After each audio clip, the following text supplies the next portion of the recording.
Hi, I'm Doug Motel, and this is, I guess, maybe episode one of Art Spirit Sunday. I'm expecting to do more, but we'll see how it goes. I just wanted to just say hi and just maybe define what I mean by spirit when I say art spirit. Um,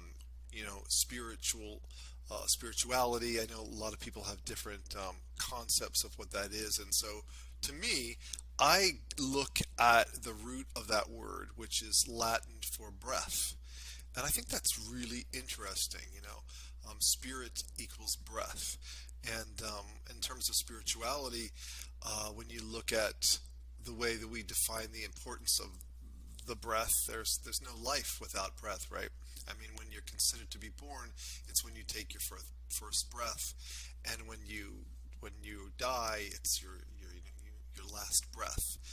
So I love that because to me, what that represents is the essence of who you are.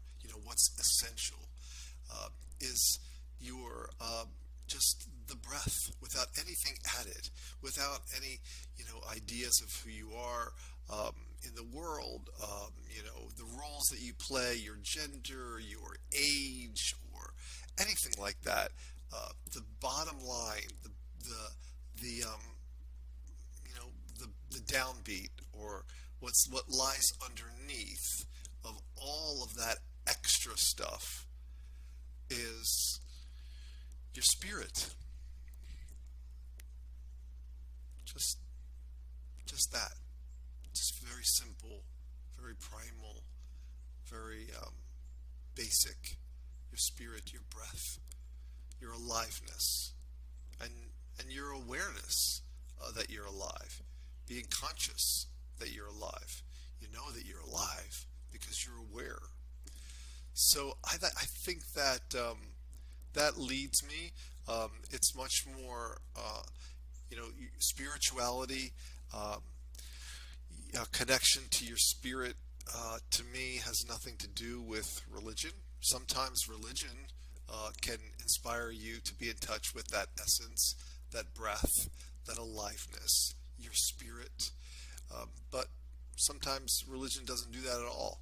And sometimes the simplest thing, like sitting by a pond, or listening to a creek, or listening to woodpeckers, or watching uh, anything in the natural world do what it does, that can lead you back to the essence of who you are before everything gets added onto it.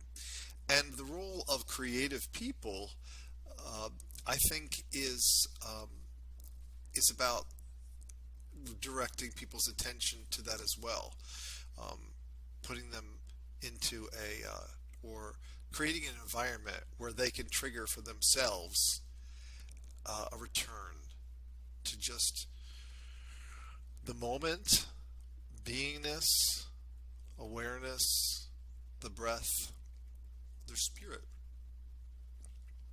And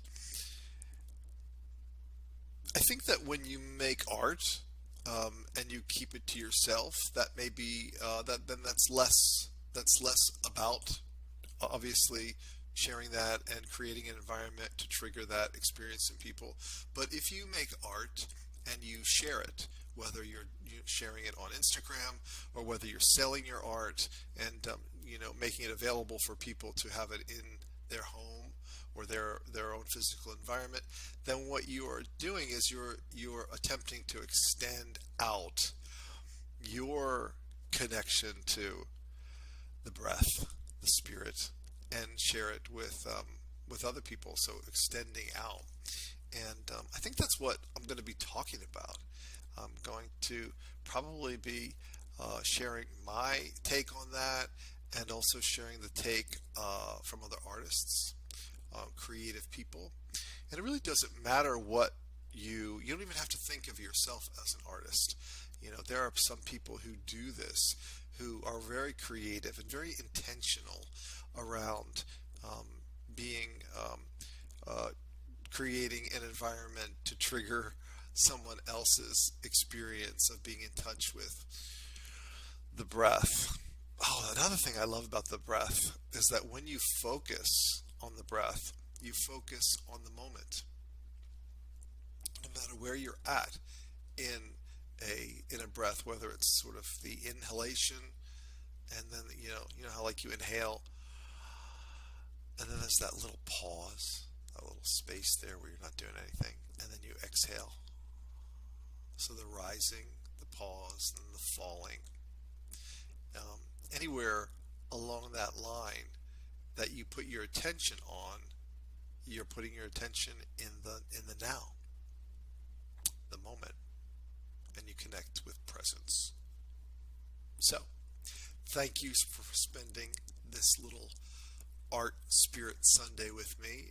I'm gonna think about what I want to share with you next Sunday, and thanks.